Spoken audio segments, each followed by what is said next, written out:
mini drivers. Is that going to be its own category a year from now? Are we going to see one from essentially every major manufacturer?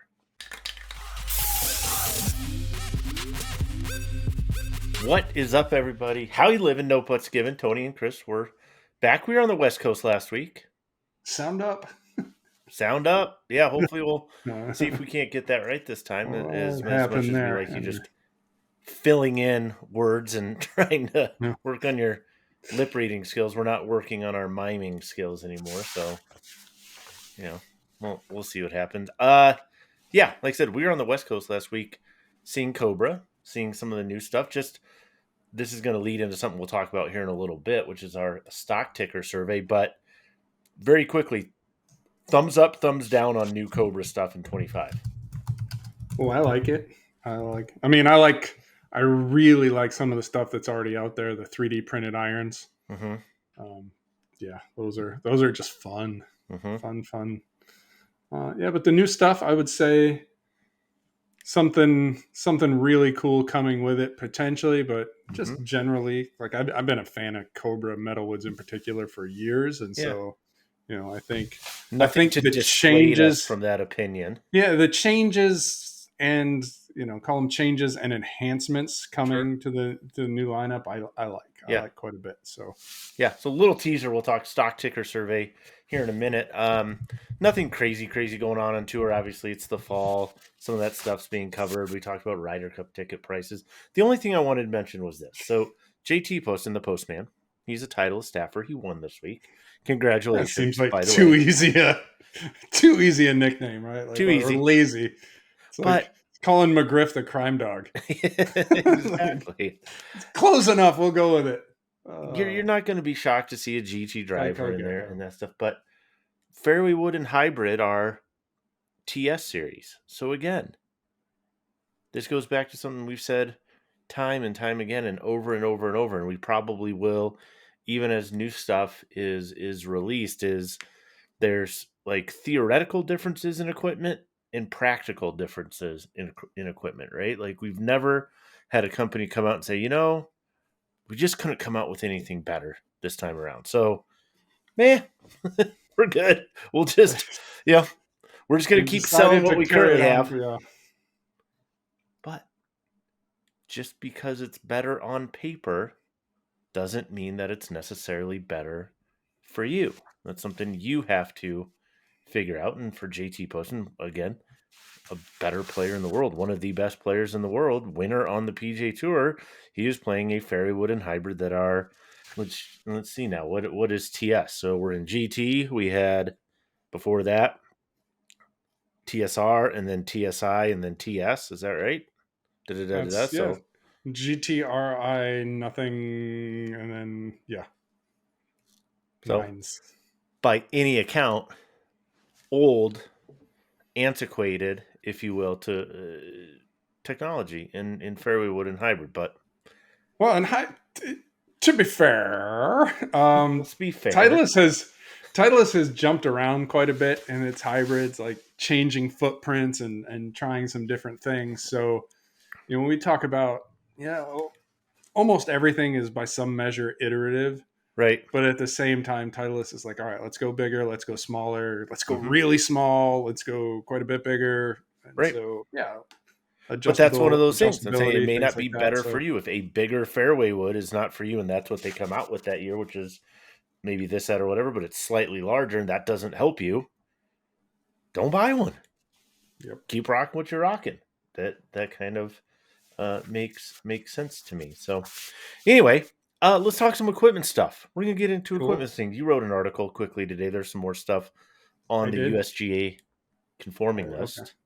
What hit the conforming list this week, Tony, and why are you interested? Yeah, it is conforming list season. I expect like almost every week we're going to see something new as we trickle towards the complete deluge. But this time around we've got two entries from PXG.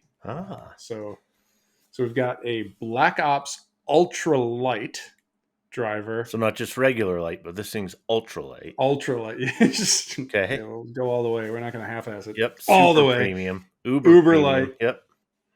and then this is so like fantastic. I kind of appreciate the name on this. The PXG secret weapon. Yes. It's on the conforming list as a driver. Every indication is that it's a mini driver. So PXG's first foray into a true mini driver space. They have offered a 2 wood previously, and there is a Like a little bit of a 13-degree fine 2 line. wood, But yeah. yeah, but here again, based on just the size, it's big enough that it needs to go on that USGA conforming list. So yeah, interesting. So I'm going to ask you a question about. So we look at equipment trends and things, and no doubt most things are iterative, right? I agree with you. I think this year the biggest story, honestly, in equipment was putters, and specifically lab putters, and what they're doing in terms of what's different and unique, and worthy to talk about. Does the mini driver space actually become like its own full-fledged like real category? I mean, companies have dabbled. We've seen this, in mainly Callaway and TaylorMade, so two of your larger companies. But does this become a thing that almost everybody's going to have in a year? Maybe I hope so. Even though like I'm super torn on mini drivers. I love the idea, and I still don't know where they fit in my bag or a lot of other guys' bags. But that being said, yeah, I think we're kind of we're tumbling towards critical mass in the marketplace, and it's crazy to think about. Like mini drivers aren't new necessarily. No. You can go back to kind of the first of the notable commercially available ones, if you will, was the SLDR Mini, and then we had the Aero Burner, and then at that point, Callaway was like, okay, well, we need to have a Big Bertha Mini then, and so Right. Right. you had two on the market at the same time, and then Mm-hmm. TaylorMade's steadily again iterated Mm-hmm. their mini driver category earlier this year. Callaway back into it, and so Mm-hmm. finally we have two mini driver offerings on the market again. Yeah. And now we're hearing rumblings, right? We've got. Let's just talk about the conforming list. Right? We've got now a PXG mini driver on the conforming list, or Biggie Fairway. We don't know Right. where it's going to fall Right. size Right. wise, but it's one of the two or somewhere in between. Titleist had the TS Mini, or whatever you want to call it, right? Out on Some tour some last year, form yeah. of, yeah. Again, I am on the USGA list. Call it mini driver, Biggie Fairway. I think Yep. inside Titleist they tend to think of it more as a 2 wood, which I kind of like, which makes it trends to the smaller side of the mini driver category. Mm-hmm. Certainly, as we make our rounds, we ask, hey, are you going to do anything? And there's some, there's rumblings. So, Sure. A I lot of, hey, we're think looking into that, we're exploring that, we're discussing that, which to me we are deep says, in the cave spelunking the options. Yes. right, right. Uh, Which to me uh, says, if you're talking about it, they're maybe asking the same questions we are, which is there something there that's commercially viable? There's one thing to have this stuff out on tour and do stuff for limited quantity, and that's always going to be the case. I mean, like I said, we figured out this year companies have been 3D printing, Cobra in particular, individual models for some players. That's always going to be the case. But in terms of commercially viable, like large mass produced mini drivers, is that going to be its own category a year from now? Are we going to see one from essentially every major manufacturer? I hope so. And I think there probably will be a cutoff point. I think major manufacturer, the mini driver could help us determine where that line falls, because you mentioned tour play, and that is a driving force here. Because as much as we say you can make a one off for tour players, as we know, a good bit of the expense involved in making a club isn't actually the molds necessary to kind of create the parts. Mm-hmm. And so I think once you invest in a mold, it's okay. Well, we know we can make one. Maybe we should make 10, 20, couple hundred. Right. And then it becomes down. All right, can we get enough of the market, of this small market, to make it worth it for us? And so it's almost counterproductive in that as more companies jump in, it probably becomes less viable for others. But yeah, I'm curious. Like I said, Mm-hmm. interested, and it's an opportunity for for each manufacturer, I think, to kind of carve its own niche within the niche and do something different. So, Yeah. for example, what would a ping mini driver look like as I a company know. who, I like, know. what, you're not going to get, I don't think you're going to get a massive MOI number out of a mini driver, for example. I mean, Like, the I physics don't. would dictate that you shouldn't as much. I mean, You're gonna that's have gonna to, yeah, you're gonna have to get you really have to, creative to juice that number. And so, does somebody go that route? What is the selling point? Again, do you trend small towards more like a fairway wood, which appears to be the Titleist approach, mm-hmm. at least of the parts that were on the list so far? Yeah.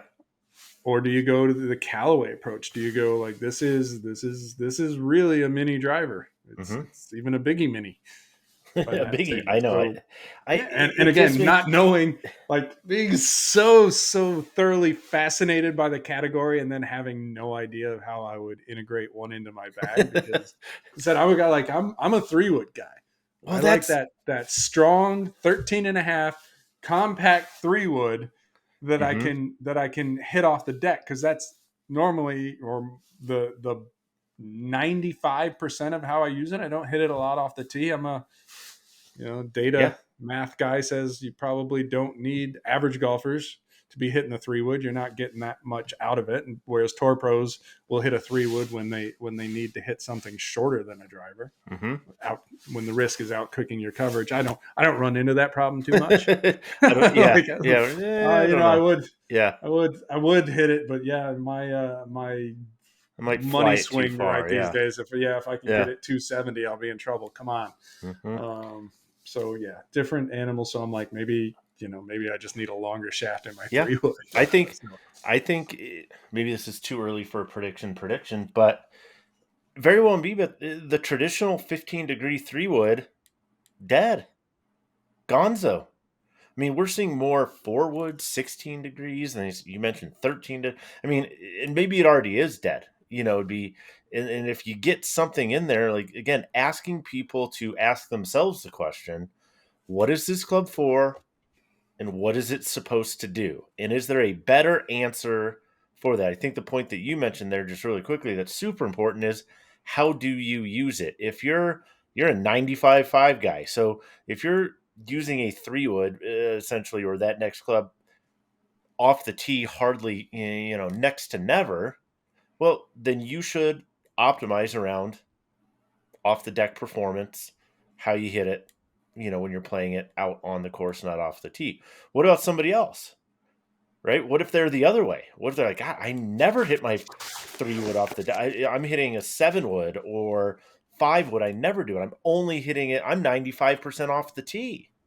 Yeah, and I think, right, the closer you get to, I mean, I think that's probably, if you're going to kind of have a decision scale, if you will, right? Mm-hmm. And I think the relationship is percentage of use off the tee Yep. dictates the footprint. So the more you use it off the tee, I would think that the bigger you want the head to be. So if you're Yeah. off the tee all the time, that's how you use your 3-wood. Like, I don't hit it off the deck. I'm exclusively off the tee for Right. short par fours or tight par fours, or anytime when I'm not feeling Whatever. confident with the driver. Yeah. Then I think that Callaway design makes a whole lot of sense. That bigger Mm-hmm. one. In fact, when I won't say where, but we had the opportunity. I won't even call it a prototype, right? It was really almost a true Franken Club Yeah. situation where a guy took It was an R&D one, model.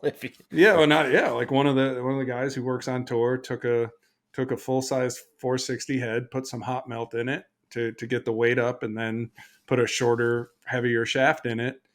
And like I said, you couldn't get it to go much of anything other than straight. Mm-hmm. Now, I don't know, I don't know if the USGA got a hold of it, what the MOI number on something like that looks like, but because there is a correlation between weight and MOI, and it depends Yeah. where that hot melt went in the club head. But Yeah.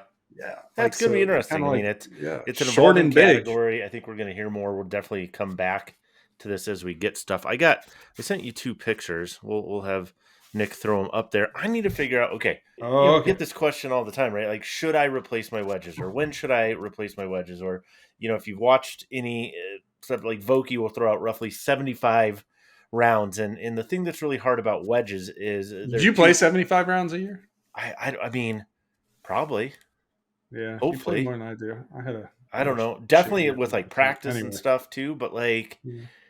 here's the thing. It's like, here's the two truisms of wedges. Number one, they're the club you should replace most often. So they're the ones that are actually going to wear out to a point that you're losing performance. So that is true. Number two is they're not going to wear out and just blow up, That right? would be awesome, right? Like that's how do you know when it's time to replace your wedges? Well, when they explode. Right. Right. Like that. I mean, literally, like if the head was on a pitch count and like, oh, once you got to a certain part, gonzo. I mean, it's kind of like tires, I guess, on a car a little bit where you see the wear and it's just We so joked about gradual. we joked with the Vokey too about that. Like, can we do something with a penny? Yeah. Or like, like can you put wear bars in there so it's like, hey, once I start seeing this different color, then I know, it's time. But anyway, so two shots here. One was from the beginning of the year, and again, this is one person. The data's not 100% perfect, but we got a 70-yard shot, and the two numbers that I'm looking at the most are kind of that launch and spin. So we're getting about 30 degrees of launch, which again, this is a 60-degree wedge. So ideally, you'd be 28 to 30. Yeah, that's a good window. I It's can not do that. terrible though. So, I again, we probably tend launched to my think about 60 at about 50, so I like that better. you know, so it's like, okay, I'm getting 30 degrees of launch, 10,500 spin. And this was, pretty good shot, right? So for me, that works. All right. Fast forward to a week ago, same wedge, same thing, same ball, same launch monitor, all that kind of stuff. And my launch is up almost 3 degrees, 2.5 degrees. You'll notice the carry numbers end up pretty similar, and there's bounce and roll stuff in there, It but is whatever. interesting, right? Like you get to the same place, but the way you get there is less than ideal.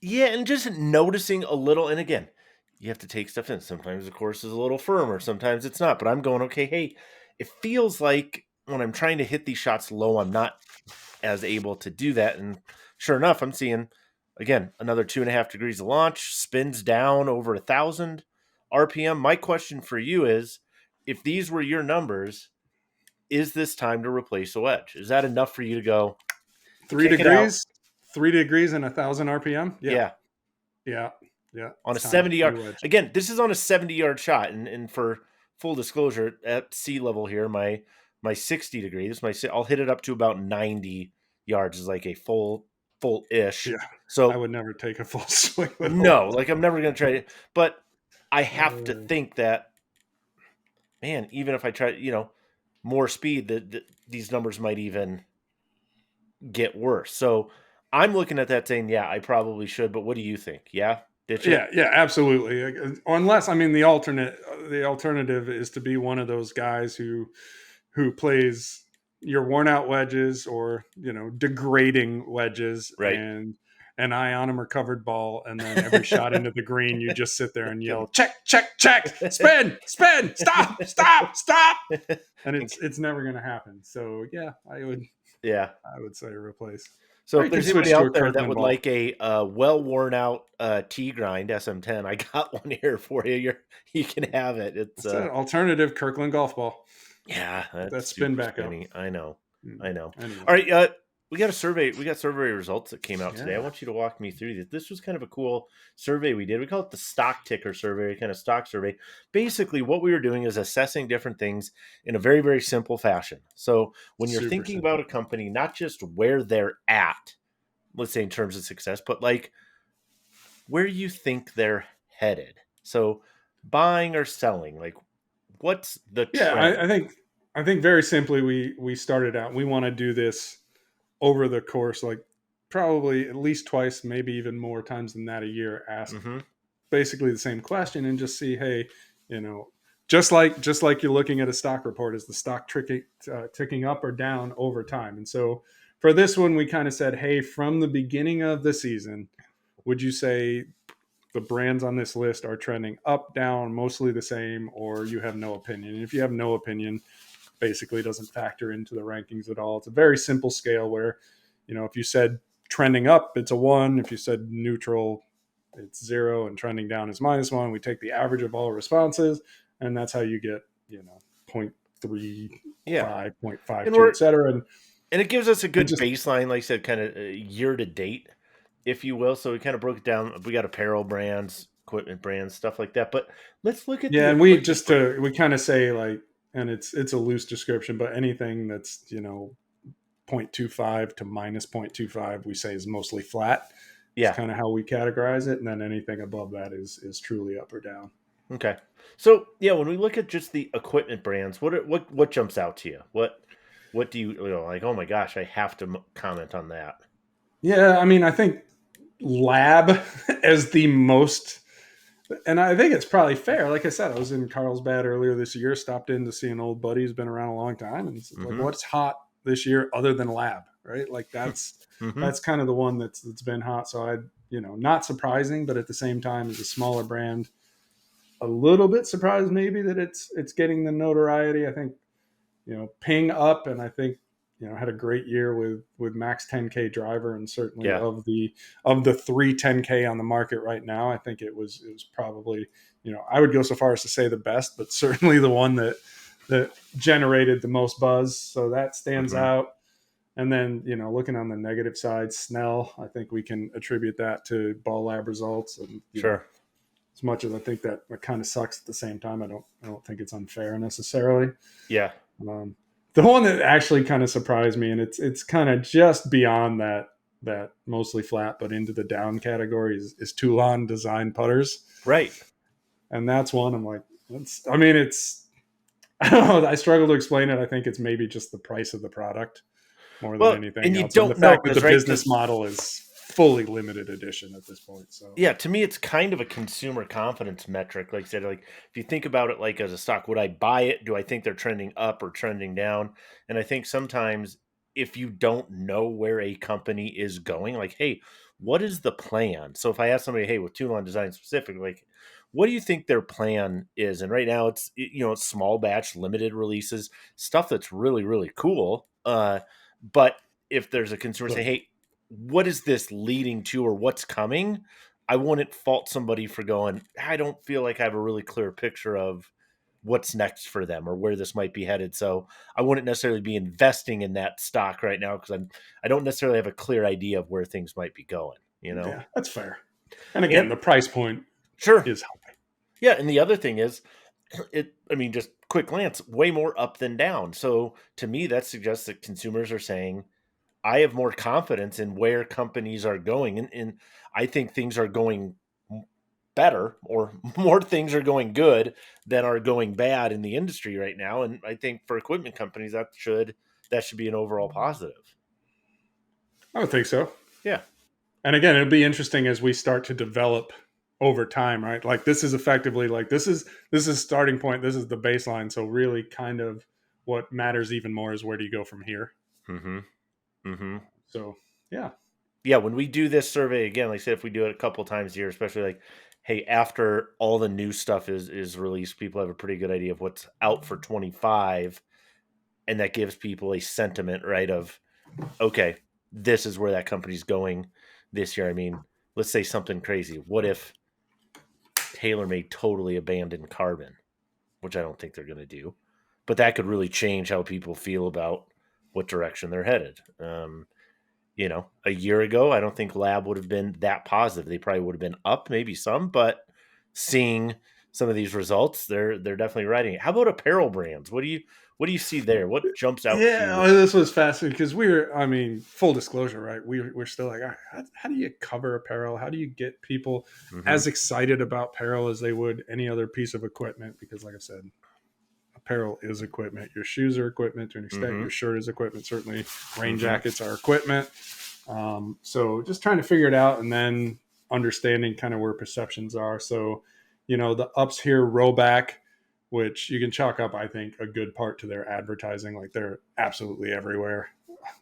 Um, Malbon, the kings of the collabs, right? So I think Malbon has had a good year and certainly hit the radar in a way that kind of I think surprised a lot of people. And then Mm-hmm. of the ups, the other one that really surprised me And again, it's kind of not much beyond that, slightly up to mostly flat. But Peter Millar, Yeah. which Yeah. certainly you don't see to the extent that you do Roback. You don't see him like you see Malbon, but it's a steady brand that a lot of people call it appreciate or really like. So Mm-hmm. not a huge surprise, but I guess just Mm-hmm. the level of notoriety, I guess, or Yeah, just the fact I that the it's one I wonder considered about up. Sunday Red a little bit. It's like you Yeah, said, on the downs, it's a hard Nike, which you're category. like, Yeah, yeah, Nike, you're like, what are you guys even doing?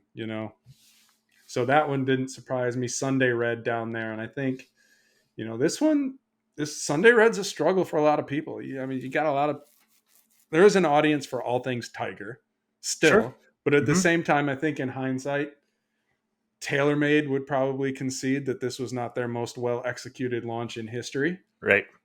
And on top of that, you got to wonder, like, is this 3 to 5 years too late at best?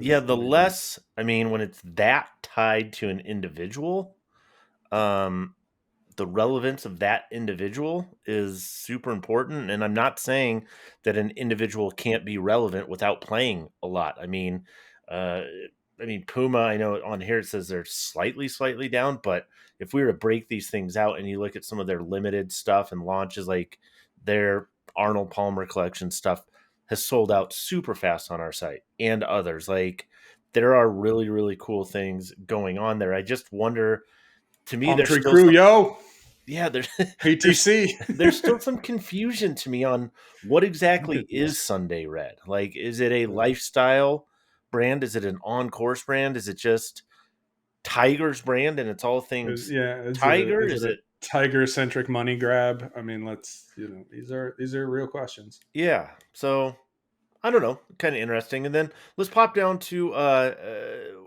influencers and tours.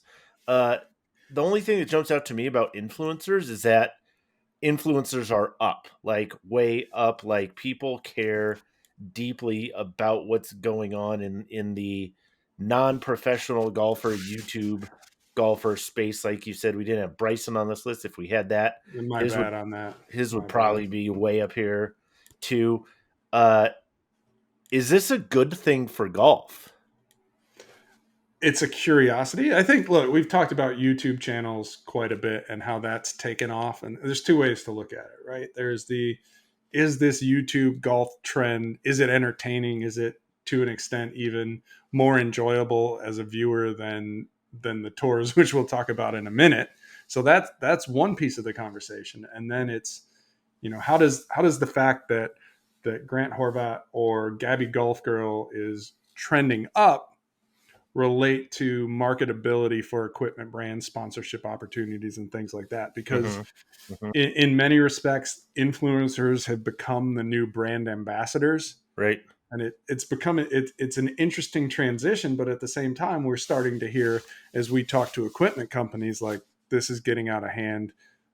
These guys are very quickly starting to price themselves out of the market, and we're just not willing to pay it. So Mm-hmm. um, whether this is kind of the beginning or the continuation of a trend or the beginning of an end of part of Yeah. the trend, I don't know. But again, as long as there's eyeballs, somebody's going to pay them. Well, that's the Period. piece to me that, like I said, at face value, you look and go, okay, that's going up. It's trending in a positive way. The two questions I have is one, like I said, is there a bubble to this? Is it a 2000s, early 2000s kind of .com bubble thing where it's like what's really supporting this is, like you said, the ability, likely, right? The ability of these people to draw eyeballs to a certain brand, because at some point in time it can't just be, hey, we want to be associated with this person and we're willing to pay a lot to do that, right? Like there has to be at some point in time some real fidelity to this model, and it's only good as so far as these people's ability to influence people that are watching them. So to me it's almost like a little bit of a house of cards where, well, what happens if I stop, what, I don't care what Peter Finch says. What if people stop saying, I don't Busta Jack? Who's Busta Jack? Who's Gabby Golf Girl? Why do I care what they have to say? Then what happens? Yeah, I mean that's one piece of it, and the other, I think, as with, I mean, we've talked about this with golf in general, right? Like everybody has ambassadors, whether it's Yeah. tour, whether it's, so-called influencers, but the thing that is that brands have struggled to quantify is what is the actual ROI on any of this. Mm-hmm. So, I think the investment is no better than the analytics, and I'm not sure how good the analytics are on saying, all right, what are my actual conversions if somebody happens to watch a Gabby Golf Girl video and sees the TaylorMade logo, Yeah. Or good and the Or is Callaway it stuff. just an Now we exposure play? do know from some of the guys at Callaway that the good moves a lot of merch. Mm-hmm. So, I mean, I think in that respect, it probably works. I just don't know. I just don't know how far down the ladder of influencers, if you will, that there's real kind of needle movement, I Yeah. suppose. Yeah, it's interesting. I looked at people that look at and this matters deeply to them.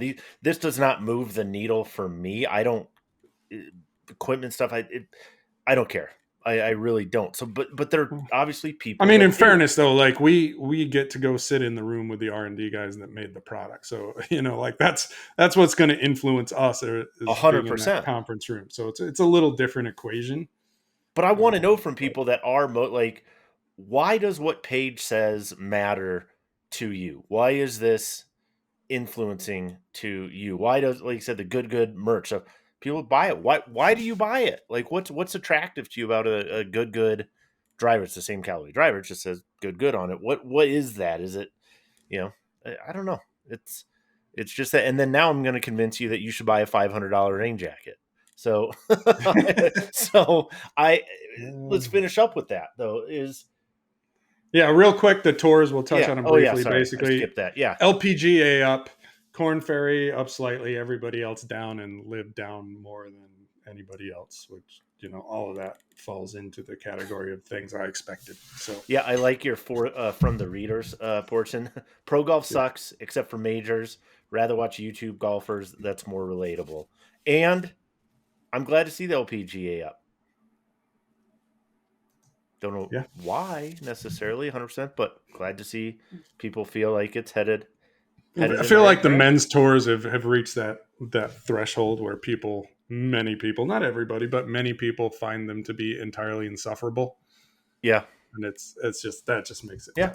Maybe. tough to watch. All right. Here's the quote, Tony. Here's the quote. Poor man can never afford to own cheap things. And in that vein, you're going to tell me why I should spend $500 on a rain jacket. So I don't know if you should spend $500 on a rain jacket. Somebody should.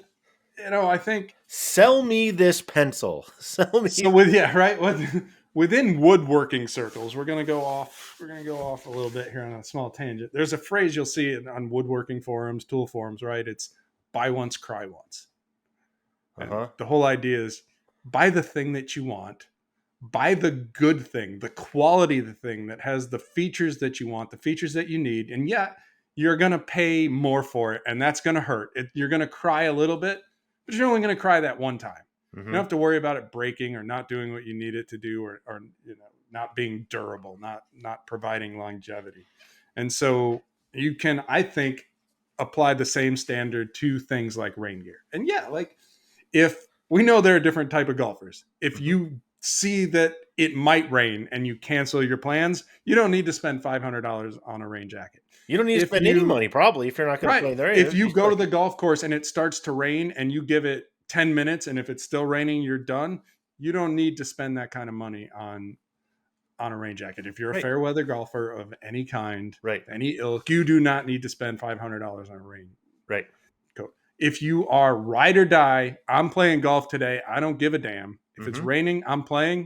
If Yep, it's sunny, I'm playing. You yep. need to spend you probably should think long and hard about spending $500 on a rain jacket. I think about guys who do these buddy trips to Bandon Dunes, to Ireland, to Scotland, and I think, you know what? Like, you don't reschedule that tee time.